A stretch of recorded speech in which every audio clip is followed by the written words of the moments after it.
हिंदुस्तान का पता नहीं चलेगा कहां गया है। जैसे श्रीलंका की हालत हो रही है ना, उससे 100 गुना बदतर हालात हो जाएंगे विद इन 1 ईयर। 1-2 साल के अंदर अंदर हालात खराब हो जाएंगे हिंदुस्तान के। तो इतना बर्बाद और तबाही का मंजर आप देखोगे जो पूरी दुनिया ने किसी भी काल में नहीं देखा होगा, किसी भी युग में नहीं देखा होगा, वो आपको देखने को मिलेगा। ये दावा कर रहा हूं मैं आपके साथ। भारत की जिंदगी जो है लूटपाट पे, भिक्षा पे आधारित है। ये काम करके कभी इन्होंने नहीं खाया हजारों साल से। सिर्फ लूट का माल चाहिए, हराम का माल चाहिए, और या फिर भिक्षा का माल चाहिए। या तो भीख में दे दो, नहीं तो लूट लेंगे आपको। आपका राजघराना इतना कमजोर था कि आपको जमीनें जो है बेभाव में जमीनें उनको देनी पड़ी, आपको अपनी बहन बेटियां उनको सौंपनी पड़ी। शर्म आनी चाहिए आपको। आप इतने सालों से सांसद बन रही है, इतने सालों से जो है राजनीति में है, कभी आपने अपना मुंह क्यों नहीं खोला? आपको यह देखना है कि ताजमहल के नीचे सारी मुंडी घुसेड़ करके आपको यह देखना है कि उसमें कौन सी मूर्ति रखी हुई है। दिया कुमारी कह रही है कि मेरे पास पोथी का जो है खजाना है, उसमें दस्तावेज मिलेंगे। साहब क्या चाटोगे उनको? थूक लगा के चाटोगे उन दस्तावेजों को? बेशर्मो, आप श्रीलंका की हालत देख के तालियां पीट रहे हो। ये क्यों नहीं बेशर्मो, ये क्यों नहीं सोचते हो कि जब वहां से श्रीलंका से आग निकलेगी तो आग हिंदुस्तान में क्यों नहीं आएगी? तुम्हारे दादा की लाश, तुम्हारे बाप की लाश, तुम्हारी मां की लाश, तुम्हारे भाई बहनों की लाशों को गंगा के किनारे कुत्ते नोच नोच के खा रहे थे, और तुम्हें ताजमहल के नीचे क्या दब रहा है? ये चाहिए। तो पाकिस्तान से हम 20 पायदान पीछे हैं। बांग्लादेश को छूना तो हमारे औकात से बाहर हो गया। आपका बच्चा जो है बेरोजगार होकर के जेब कतरी कर रहा है, चोरी कर रहा है, उसकी आपको चिंता नहीं है। भूखा मर रहा है, उसकी आपको चिंता नहीं है। बेरोजगारी में अवसाद में जाके आत्महत्या कर रहा है, उसकी आपको चिंता नहीं है। तुम्हें शर्म आनी चाहिए। किसी ने जूते नहीं मारे तुम्हारे कि जो तुम बाबरी मस्जिद के नीचे मंदिर नहीं मिला, क्यों तुम बाबरी मस्जिद को राम मंदिर बनाने पर तुले हुए? नमस्कार दोस्तों, मैं संजय गर्ग जयपुर से आज फिर एक बार आपके सामने चर्चा के लिए हाजिर हुआ हूं। एक बड़ा गंभीर विषय चल रहा है। देश के आर्थिक हालात बद से बदतर होते जा रहे हैं। श्रीलंका की तबाही का असर हिंदुस्तान में पड़ने लगा है। लोगों में असंतोष और आक्रोश का मिला जुला असर सोशल मीडिया पर बड़े स्पष्ट देखा जा रहा है। ऐसी स्थिति में जो बीजेपी वाले हैं, जो हिंदुत्ववादी संगठन हैं, और या ऐसा कहना चाहिए कि जो एक धार्मिक नफरत के आधार पे पलने वाले जो परजीवी हैं,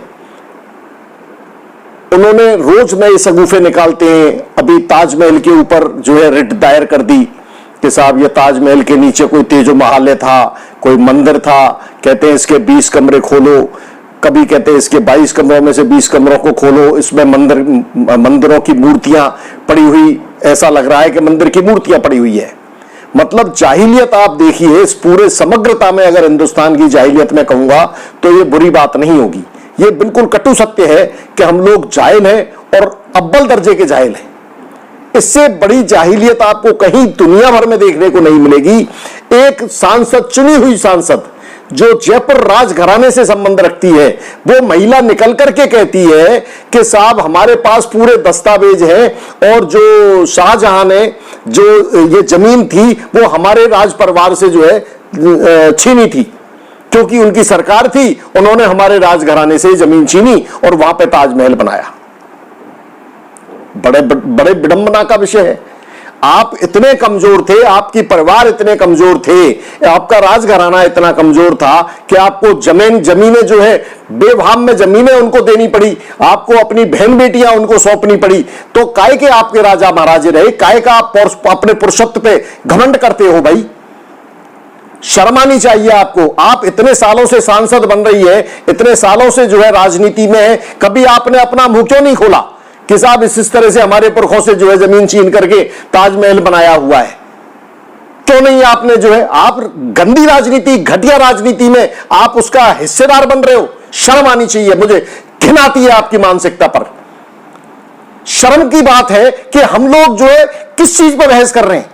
ताजमहल किसने बनाया, किसकी जमीन थी, ये चर्चा का विषय है, या डूबती अर्थव्यवस्था का विषय है? हमारे युवाओं को रोजगार नहीं है, हमारे अस्पतालों में इलाज नहीं है, हमारी लाशों को कुत्ते नोच के खा रहे थे, ये चर्चा का विषय नहीं है। तुम्हारे दादा की लाश, तुम्हारे बाप की लाश, तुम्हारी मां की लाश, तुम्हारे भाई बहनों की लाशों को गंगा के किनारे कुत्ते नोच नोच के खा रहे थे, और तुम्हें ताजमहल के नीचे क्या दब रहा है? ये चाहिए। ये शर्मनाक पहलू इस देश का, ये बताता है कि हम लोग कितने जाहिल लोग हैं। दुनिया यूं ही नहीं थूकती है आपके ऊपर, आपकी मानसिकता ऐसी है, आपकी इतनी घटिया चरित्र है, आपकी संस्कृति इतनी घटिया है कि आपके ऊपर थूकती है दुनिया। शर्म आनी चाहिए आपको। ना किसी रोजगार से मतलब है, युवा साला दर दर की ठोकर खा रहे हैं। मतलब युवा जो है भूखे मरने की नौबत आ रही है, उनके पास काम धंधा नहीं है। जिनके पास पहले रोजगार था, कोरोना में उनको लात मार के कंपनियों ने बाहर निकाल दिया। आपको उसकी परवाह नहीं है। जीडीपी डूब रही है, माइनस में आपकी जीडीपी जा रही है। आप श्रीलंका की हालत देख के तालियां पीट रहे हो। आप मतलब उसको हंस के बता रहे हो कि प्रधानमंत्री का घर जला दिया। अरे वो आग जब निकलेगी तो तुम्हारे घर की तरफ भी तो आएगी। ये क्यों नहीं बेशर्मो, ये क्यों नहीं सोचते हो कि जब वहां से श्रीलंका से आग निकलेगी तो वो आग हिंदुस्तान में क्यों नहीं आएगी? क्योंकि हिंदुस्तान के हालात तो वहां से दुगने खराब हैं आज की तारीख में।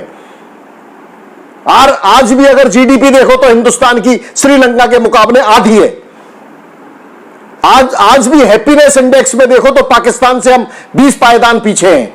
बांग्लादेश को छूना तो हमारे औकात से बाहर हो गया। अब उस पे आपका तुर्रा यह है कि आपको ताजमहल के नीचे क्या था यह देखना है। आपका बच्चा जो है बेरोजगार होकर के जेब कतरी कर रहा है, चोरी कर रहा है, उसकी आपको चिंता नहीं है। भूखा मर रहा है, उसकी आपको चिंता नहीं है। बेरोजगारी में अवसाद में जाके आत्महत्या कर रहा है, उसकी आपको चिंता नहीं है। आपको यह देखना है कि ताजमहल के नीचे सारी मुंडी घुसेड़ करके आपको यह देखना है कि उसमें कौन सी मूर्ति रखी हुई है। बेशर्मी, बेहयाई, और क्या कहूं मैं इसके लिए, इसकी पराकाष्ठा है हिंदुस्तान में। दिया कुमारी कह रही है कि मेरे पास पोथी का जो है खजाना है, उसमें दस्तावेज मिलेंगे। साहब क्या चाटोगे उनको? थूक लगा के चाटोगे उन दस्तावेजों को? बेशर्मो, जब संविधान यह कहता है कि 1947 का पहले कोई भी कुछ भी रहा होगा वो एज इट इज रहेगा, फिर क्यों न्यायालय जो है उसमें पंचायती कर रही है? भाई क्यों आप जो है रेट पे रेट लगा रहे हो? क्यों बेशर्मों की तरह उसके ऊपर चर्चा कर रहे हो? क्यों जाहिलों की तरह बार बार उसके ताजमहल के नीचे नाक घुसेड़ रहे हो? अपने काम धंधे से सरोकार नहीं है, अपनी इज्जत आबरू से सरोकार नहीं है, अपने बच्चों के रोजगार से सरोकार नहीं है, अपनी शिक्षा से सरोकार नहीं है। बच्चे अवसाद में जा रहे हैं। मोदी जी ने शिक्षा पे प्रतिबंध लगा दिया, बच्चे अवसाद में आत्महत्या कर रहे हैं, उसकी चिंता नहीं है आपको चिंता ये थी कुतुब मीनार किसने बनाया, कुतुब मीनार की जमीन कहां से आई, कुतुब मीनार के नीचे क्या लगा रखा है, उसके नीचे कोई कुछ स्वास्थ्य का निशान भी मिल गया तो आप कह दोगे यहां तो मंदिर था। तुम्हें शर्म आनी चाहिए। किसी ने जूते नहीं मारे तुम्हारे कि जब तुम बाबरी मस्जिद के नीचे मंदिर नहीं मिला, क्यों तुम बाबरी मस्जिद को राम मंदिर बनाने पर तुले हुए हो? किस पुरातत्व विभाग के किस अधिकारी ने कहा कि वहां पे मंदिर था? किसी ने भी नहीं कहा। सबने कहा कि इसके नीचे कोई मंदिर नहीं था। फिर क्यों उसके ऊपर छाती पीट रहे हो आप? क्यों उसको जो है छीन रहे हो? क्यों? क्योंकि भारत का चरित्र ऐसा ही है। भारत की जिंदगी जो है लूटपाट पे, भिक्षा पे आधारित है। ये काम करके कभी इन्होंने नहीं खाया हजारों साल से। सिर्फ लूट का माल चाहिए, हराम का माल चाहिए, और या फिर भिक्षा का माल चाहिए। या तो भीख में दे दो, नहीं तो लूट लेंगे आपको। इस चरित्र को आपको त्यागना पड़ेगा। इस हिंदुस्तानियत को लात मार के बाहर करना पड़ेगा अपने दिलों से। इस भारतीय चरित्र को छोड़ो। आप हिंदुस्तानियत को छोड़िए, आप इंसानियत को अपनाओ, इंसान बनो। इंसान बनने में क्या दिक्कत है? नहीं, इंसान बनने में तो काम करके कमा के खाना पड़ेगा, भीख नहीं मिलेगा, भीख नहीं मांग सकते। इंसानियत अगर सीख ली तो आप लूट नहीं सकते। और ये दोनों आपके चारित्रिक जो है गुण हैं, आपकी सांस्कृतिक जो है आपकी विरासत है। ये आपको फोकट में जमीन चाहिए। आपको यह साबित करना है कि ताजमहल के नीचे कोई मंदिर था, चाहे मंदिर का एक टुकड़ा भी अगर उसमें मिल गया तो आपका प्रशासन, आपकी सरकार, आपकी जुडिशरी उसके ऊपर चिपट जाएगी और उसमें आपका काम हो जाएगा। आपके 10-5 साल राजनीति में आराम से निकल जाएंगे। आपको इस पर चर्चा ही नहीं करनी पड़ेगी। आपको बच्चों की तरफ जो कुपोषित बच्चों की तरफ, अपने बच्चों की तरफ झांकने की जरूरत नहीं पड़ेगी, क्योंकि आप तो धर्म का काम कर रहे हो, आप तो राष्ट्रभक्त हो। आपको तो राष्ट्र का काम करना है, चाहे बच्चे भूखे मर जाएं आपके। इस बेशर्मी और बेहयाई को छोड़ दीजिए। मैं फिर आपसे निवेदन कर रहा हूं, अन्यथा रोने को मजदूर नहीं मिलेंगे। हिंदुस्तान का पता नहीं चलेगा कहां गया है। जैसे श्रीलंका की हालत हो रही है ना, उससे 100 गुना बदतर हालात हो जाएंगे विद इन 1 ईयर। 1-2 साल के अंदर अंदर हालात खराब हो जाएंगे हिंदुस्तान के, अगर बेशर्मी का त्याग नहीं किया हिंदुस्तान ने। इस बेहयाई और बेशर्मी का त्याग नहीं किया, इस लूटपाट की संस्कृति का त्याग नहीं किया, इस भिक्षावृत्त संस्कृति का त्याग नहीं किया, तो इतना बर्बाद और तबाही का मंजर आप देखोगे जो पूरी दुनिया ने किसी भी काल में नहीं देखा होगा, किसी भी युग में नहीं देखा होगा, वो आपको देखने को मिलेगा। ये दावा कर रहा हूं मैं आपके सामने। धन्यवाद।